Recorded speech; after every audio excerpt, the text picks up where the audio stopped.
ବାଲେଶ୍ୱର ଜିଲ୍ଲାର ରେମୁଣା ନିର୍ବାଚନ ମଣ୍ଡଳୀର ଉନ୍ନୟନ କମିଟିର ବୈଠକ ସ୍ଥାନୀୟ ଜିଲ୍ଲା ପରିଷଦ ସମ୍ମିଳନୀ କକ୍ଷରେ ଅନୁଷ୍ଠିତ ହୋଇଯାଇଛି। ଅତିରିକ୍ତ ଜିଲ୍ଲାପାଳ ପ୍ରିୟଦର୍ଶିନୀ ମଲ୍ଲିକଙ୍କ ଆଭାକତ୍ୱରେ ତଥା ରେମୁଣା ବିଧାୟକ ସୁଧାଂଶୁ ଶେଖର ପରିଡ଼ାଙ୍କ ଅଧ୍ୟକ୍ଷତାରେ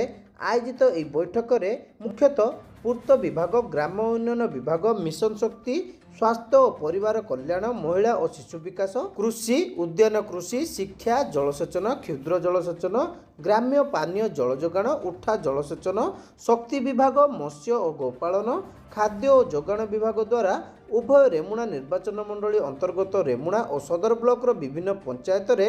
ଉନ୍ନତିମୂଳକ କାର୍ଯ୍ୟ ଉପରେ ସମୀକ୍ଷା କରାଯାଇଥିଲା। ବିଭିନ୍ନ ବିଭାଗର ଦୀର୍ଘ ବର୍ଷ ଧରି ସରକାର ମଞ୍ଜୁର କରୁଥିବା ଅର୍ଥ ଖର୍ଚ୍ଚ କରିଥିଲେ ବିନିଯୋଗ ପ୍ରମାଣପତ୍ର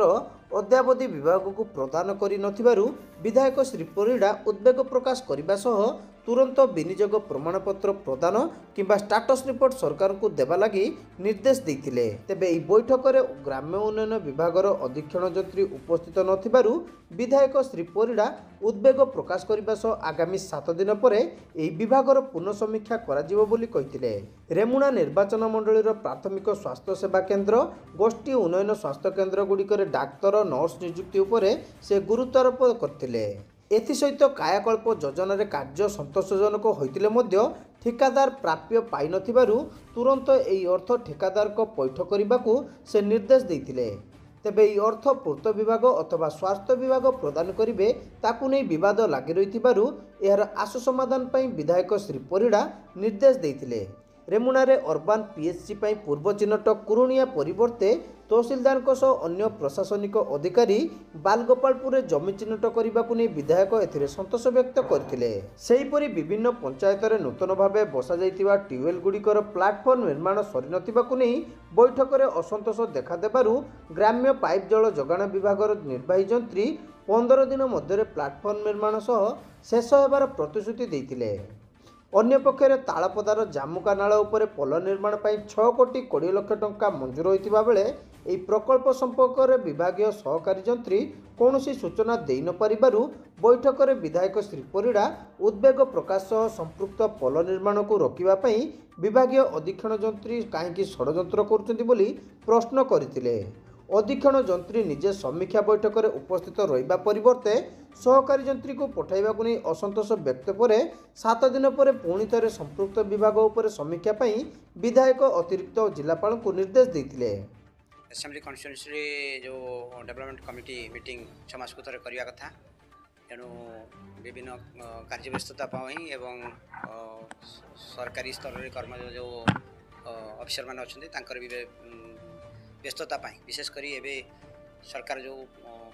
सबू डिपार्टमेंट बहुत अधिक अर्थ आसुची किभली विनियोग होगी शीघ्र डेवलपमेंट काम हो पार से समस्त भी व्यस्त रोचंती। तेणु आज से मोर जो निर्वाचन मंडली स्तरीय जो विकासमूलक काम समीक्षा बैठक चली तार कन्वेनर अच्छा आमर एडीएम रेवेन्यू एवं समस्त वीडियो एवं समस्त लाइन डिपार्टमेंट आज आसछंती रिव्यू करूली जो पीडब्ल्यूडी हो कि आरएनबी कि आपणकर रूरल वर्क्स एवं आपणकर इरिगेशन माइनर इरिगेशन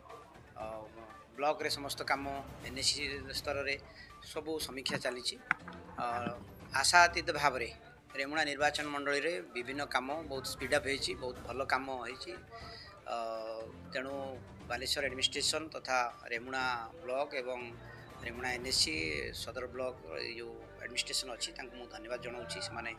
बहुत भल काम करटा 2019 मसीह आज जाए कोविड सत्वे रेमुणा निर्वाचन मंडल बहुत डेवलपमेंट काम हो पारी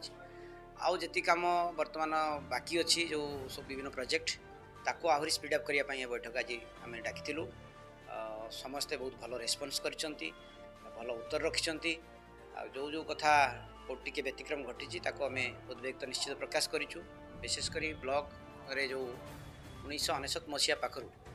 जो विभिन्न अर्थ आसिकी पड़ी रही मु तो 2019 रु 2024 बर्तमान विधायक अच्छी किंतु 1999 मसीह बहुत अर्थ पड़ी रही जार यूसी पेंडिंग अच्छी बर्तमान वीडियो मानक पचार से कहते से कि वीडियो थे से कौन से फाइल अच्छे पाऊनु बोली सेटा निश्चित भाव में चिंताजनक विषय ମୁଁ ନିଶ୍ଚିତ ଭାବରେ ଆଜି ଏ ବୈଠକରେ ସେ ଉଦ୍ବେଗ ପ୍ରକାଶ କରୁଛି ଏବଂ ଆଶା କରୁଛି ସେମାନେ ସେ ଅର୍ଥ ସଦ୍ବିନିଯୋଗ ହେଇଛି କି ନାହିଁ ତାର ଷ୍ଟାଟସ୍ ରିପୋର୍ଟ ଦେବେ। ଯଦି ବିନିଯୋଗ ହେଇଥିବ ତାହେଲେ ୟୁସି ଦେବେ, ଯଦି ବିନିଯୋଗ ହେଇନି ତାକୁ ପୁଣି ଆମେ ଫଣ୍ଡସକୁ ପୁଣି ଆପଣଙ୍କର ତାର ଯେଉଁ ମଡ଼ିଫିକେସନ୍ ହେବ ଆମେ ତାକୁ ଯେଉଁଠି ରିପ୍ଲେସମେଣ୍ଟ କରିବୁ କେଉଁ ଜାଗାରେ ଆବଶ୍ୟକତା ଅଛି ତାକୁ ଦେଖିକି ଆମେ ନିଶ୍ଚିତ ସେ ଅର୍ଥକୁ ବିନିଯୋଗ କରିବୁ। ତେଣୁ ଏହାଦ୍ୱାରା ରେମୁଣା ନିର୍ବାଚନ ମଣ୍ଡଳ ଯେଉଁ ବିକାଶର ରଥ ଆଗକୁ ଗଡ଼ି ଚାଲିଛି ନିଶ୍ଚିତ ଭାବରେ ଆହୁରି ଦ୍ରୁତଗତିରେ ଗଡ଼ି ଚାଲିବ। ଆଗାମୀ ଦିନରେ ଯେଉଁ ସାଧାରଣ ନିର୍ବାଚନ ଅଛି ନିଶ୍ଚିତ ତା ପୂର୍ବରୁ ବହୁତ କିଛି ରେମୁଣା ନିର୍ବାଚନ ମଣ୍ଡଳୀର ମାନେ ହୋଇଯାଇଛି ଆଉ ହେବାକୁ ଯାହା ଅଛି ହେଇଯିବ। ରେମୁଣା ବ୍ଲକ ଅଧ୍ୟକ୍ଷ ରାଜେନ୍ଦ୍ର ରାଉତ, ସଦର ବ୍ଲକ ଅଧ୍ୟକ୍ଷ ସୁନିତା ବେହେରା, ରେମୁଣା ବିଡ଼ିଓ ସଂଗ୍ରାମ କେଶରୀ ପରିଡ଼ା, ରେମୁଣା ତହସିଲଦାର ଅନୁପ କୁମାର ବେହେରା, ସଦର ବ୍ଲକ ବିଡ଼ିଓ ସମରଜିତ କର, ରେମୁଣା ବ୍ଲକ ସହକାରୀ ନିର୍ବାହୀ ଯନ୍ତ୍ରୀ ଶରତ କୁମାର ଉପାଧ୍ୟାୟ, ସଦର ତହସିଲଦାର ଆଶିଷ କୁମାର ମହାପାତ୍ର ପ୍ରମୁଖଙ୍କ ସହ ବିଭିନ୍ନ ଲାଇନ୍ ଡିପାର୍ଟମେଣ୍ଟର ଅଧିକାରୀ ଏହି ବୈଠକରେ ଉପସ୍ଥିତ ରହି ଆଲୋଚନାରେ ଅଂଶଗ୍ରହଣ କରିଥିଲେ।